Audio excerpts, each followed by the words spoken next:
Been a Yellowstone fan for any amount of time, then you already know about the 6666 Ranch spinoff, and you already know the wait has been absolutely brutal, but here is what most people do not realize: this show is not just another spinoff built on the Yellowstone brand. This one is built on something far more powerful and far more real, because Taylor Sheridan literally bought the actual ranch for $350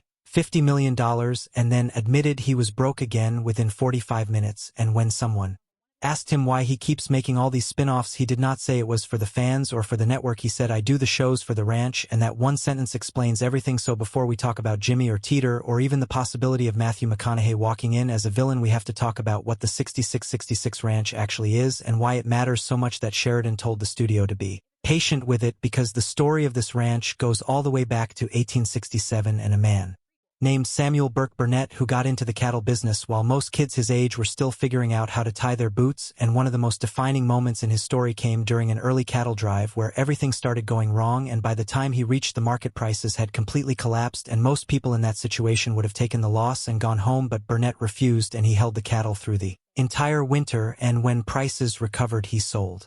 at a profit. And that kind of stubbornness and vision is basically the DNA of this ranch. And about the name itself, a lot of people believe the 6666 brand came from a poker game where Burnett won with 4 sixes, but that story is actually a myth, because he purchased cattle that already carried that brand and simply continued using it, and from Burnett the ranch passed to his son, then to his daughter, and eventually to and Winfor Marion, who was the last family owner before the property went up for sale. And today the 6666 Ranch is so massive that it is literally twice the size of Chicago, and this is not a set, and this is not a fictional world. This is a real working ranch with real families and real history stretching back over 150 years, and that is exactly why Sheridan told the studio to slow down. And now when it comes to the actual show, there are 2 directions the story could go, and honestly both are fascinating, because the first option is a present-day continuation following Jimmy after his time on the ranch during Yellowstone. And if you remember, Jimmy was basically sent to the 6666 because he kept making mistakes and needed to be rebuilt from the ground up, and that experience transformed him completely. So if the show picks up after John Dutton's death and shows us how that loss ripples out and reaches Jimmy at the 6666, then we are looking at something with real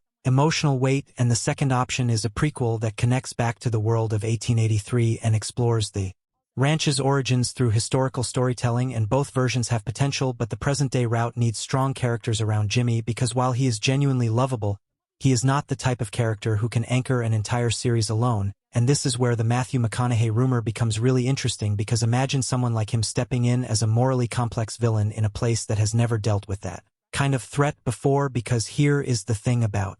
the 6666 compared to Yellowstone: before Jimmy even leaves for the ranch, he is told that the best thing about going there is that no one is trying to kill each other, and the 6666 is calm, and it is disciplined, and it is built on tradition and respect. So the drama is not going to come from constant scheming and violence, it is going to come from watching all of that peace get slowly disrupted by something the ranch was never built to handle, and watching Jimmy, of all people, become the one who steps up to protect it. And that contrast alone could make for something genuinely great. And there is also the Beth and Rip spinoff called Dutton Ranch, which is set in Texas as well, which means a crossover or even just a subtle connection between the 2 shows is not out of the question. And as for when we can actually expect the 6666 show to arrive, the most realistic window based on everything Sheridan has said is probably late 2027, because he is managing multiple projects while also running a real operational ranch, and he has made it very clear that this one gets treated differently. So subscribe right now, because when news on this show finally drops, you are going to want to be here for every single update and every breakdown.